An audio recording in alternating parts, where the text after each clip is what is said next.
गई थी, दोस्ती हो गई थी। और मैं उनके पास गया और मैंने कहा मैंने शहादत लेनी है, मैं आपको सही बता रहा हूँ। वो सीना बसीना खड़े थे, वो एक दूसरे को देखते हैं, फिर मुझे देखते हैं और दोनों इकट्ठे कहते हैं नहीं। मैं आपको सही बता रहा हूँ। ओह या अल्लाह। और बस मैं वहीं खड़ा उनको देखता रह गया और मैंने कहा क्या मतलब नहीं? तो उन्होंने कहा भाई तुम्हें और बहुत कुछ सीखना है। फिर वो दोनों एक दूसरे की तरफ देखते हैं, फिर मुझे देखते हैं और कहते हैं भाई। दोस्तों, अमेरिकन सिपाही ने इस्लाम किस तरह कबूल किया है, वीडियो पूरा देखें। मकीनी कौन है? क्या आप अपनी जिंदगी के बारे में मुख्तसरन बता सकते हैं? वालेकुम अस्सलाम। बड़ी खुशी हुई यहाँ पर आकर। इसका बड़ा पेचीदा जवाब है मगर मुख्तसर। मैं कैलिफोर्निया में पैदा हुआ, सिंसिनेटी ओहायो में पला बड़ा, फौज में भर्ती हुआ जब मैं 18 साल का था और बस उधर से मैंने काफी जगहों पर सफर किया, 2-4 जंगी दौरों में हिस्सा लिया।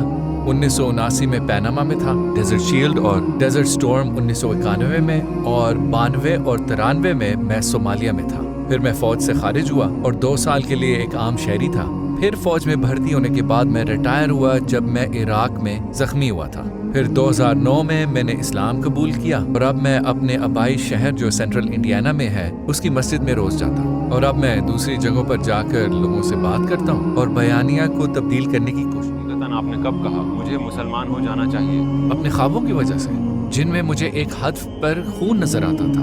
गेट के ऊपर मैं राइफल रेंज पर था जहाँ पे आप बंदूकों के साथ मशक करते हैं। मैं वहाँ पर एक कागज के हद पर फायर कर रहा था और वो दुश्मन को देखने का एक जरिया था। मैं अपने दुश्मनों को एक गैर इंसानी तौर पर देख रहा था क्योंकि वो सिर्फ हदफ थे। इंसानों की जिंदगियां खत्म करने का एहसास से निमटने का मौका था। और मुझे याद है मेरे आखिरी ख्वाब में एक कागजी हदफ में से खून निकल पड़ा। मैं वहां गया और उसको मैंने साफ किया मगर खून नहीं रुकता था। वो वक्त था जब मैंने फैसला किया मुझे मुसलमान होना चाहिए क्योंकि अब मेरी इंसानियत वापस आ रही है। उससे पहले मेरे में इंसानियत नहीं थी, मुझे तो पता ही नहीं था कि इंसानियत होती क्या है। तो इंसानियत वापस आई और मैंने इस्लाम को देखा और उसकी तालीमात को देखा जो कि अल्लाह की तरफ से हैं और हजरत मोहम्मद सल्लल्लाहु अलैहि वसल्लम की हैं। इसने मुझे कुछ दिया। इन चीजों के बारे में एक शऊर पैदा हुआ, कौन, कब, क्यों, कैसे और क्या। उसने मुझे इन सवालों के जवाब दिए और मैं बहुत खुश था। ये मेरी जिंदगी का सबसे अच्छा फैसला था। और फिर आपने कलिमा पढ़ने का फैसला किया। आप सबसे पहले कहाँ गए? ये एक बड़ी मजेदार कहानी है।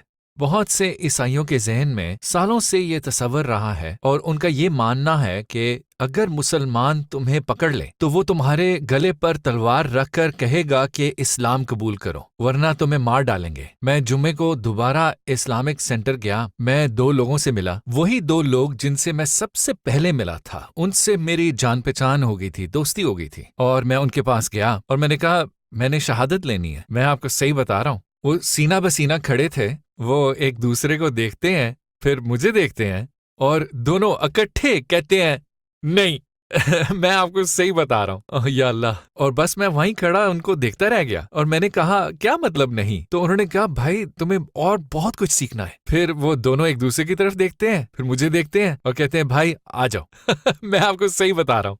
काफी मजेदार तजुर्बा था। फिर मैं वो देख रहा था और फिर मैंने अंग्रेजी में बोला, फिर मैंने अरबी में शहादत दी। और जब मैं अरबी में शहादत दे रहा था तो मेरी अरबी इतनी अच्छी नहीं थी क्योंकि मैंने कभी अरबी पढ़ी नहीं स्कूल में।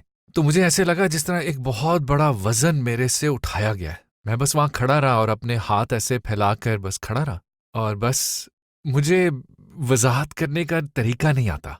बस ऐसे लगता था कि मैं दोबारा पैदा हुआ हूँ, मुझे एक नई जिंदगी मिली। एक तस्वीर है जिसमें कुछ लोग खड़े हैं काली वर्दियों में और मुंह पे उनके कुछ लगा हुआ है। वो तस्वीर मेरी टीम की थी।